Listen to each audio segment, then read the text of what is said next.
Ya, assalamualaikum warahmatullahi wabarakatuh. Izin memperkenalkan diri. Perkenalkan, nama saya Caturdin Irawan, NPM 2121010132, Fakultas Syariah, Prodi Hukum Keluarga Islam. Di sini saya akan mempresentasikan materi dari mata kuliah Filsafat Hukum Islam yang diampu oleh Bapak Dr. Hervin Yogi Pradikta MHI. Nah, di sini saya akan mempresentasikan materi ke-9, yaitu Hukum Islam dan Perubahan Sosial.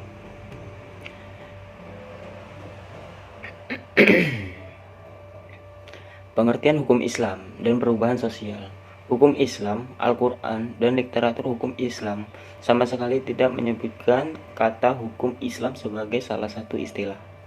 Yang ada di dalam Al-Quran adalah kata syariah, fikih, hukum Allah, dan yang seakar dengannya. Istilah hukum Islam merupakan terjemahan dari Islamic law dalam literatur barat. Istilah ini kemudian menjadi populer. Diketahui lebih dulu arti masing-masing kata secara terminologi, yaitu dari Prof. Dr. Hasbi As-Saidiki memberikan definisi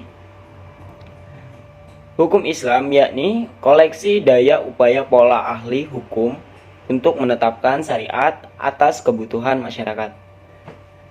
Nah, yaitu ada takrif. Ini lebih dekat kepada fikih, bukan pada syariat. Prof. Dr. Ismail Muhammad Syah mengemukakan bahwa hukum Islam adalah seperangkat peraturan berdasarkan wahyu Allah dan Rasul tentang tingkah laku manusia mukallaf yang diakui dan diyakini berlaku dan mengikat untuk semua umat yang beragama Islam. Masuk yaitu di karakteristik hukum Islam. Hukum Islam memiliki karakteristik yang membedakannya dari undang-undang buatan manusia. Hasbi As-Saidiki dalam Falsafah Hukum Islam menjelaskan tentang karakteristik hukum Islam. Dari uraian Hasbi tersebut dapat digarisbawahi bahwa hukum Islam itu memiliki ciri-ciri kemanusiaan, akhlak, dan alami. Dapat dipahami bahwa hukum Islam memiliki karakteristik sebagai berikut. Yang pertama yaitu hukum Islam bersifat ketuhanan, dalam artian bahwa semua perundang-undangan dan peraturan-peraturan yang dibuat harus bersumber dan diambil dari ketentuan-ketentuan hukum Allah, dapat dikembalikan serta tidak bertentangan dengan kehendak Allah. Oleh karena itu, semua perundang-undangan Islam harus berfokus atau berasal dari Allah Subhanahu wa taala. Yang kedua yaitu hukum Islam bersifat universal. Yang dimaksud universal di sini adalah bahwa hukum Islam ditujukan bukan hanya untuk satu golongan atau suatu bangsa tertentu saja, tetapi hukum Islam ditunjukkan kepada seluruh umat manusia.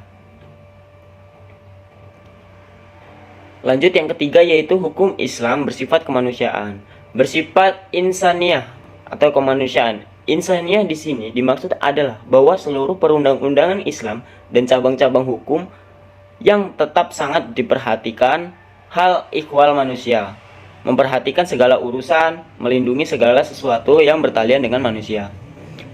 Yang keempat yaitu hukum Islam berlandaskan moral, sebab pada hakikatnya inti ajaran Islam adalah mengadakan bimbingan bagi kehidupan mental dan jiwa manusia, dan dalam bidang inilah terletak esensi manusia. Tuh, sikap mental dan kehidupan jiwa itulah yang menentukan bentuk kehidupan lahir seseorang.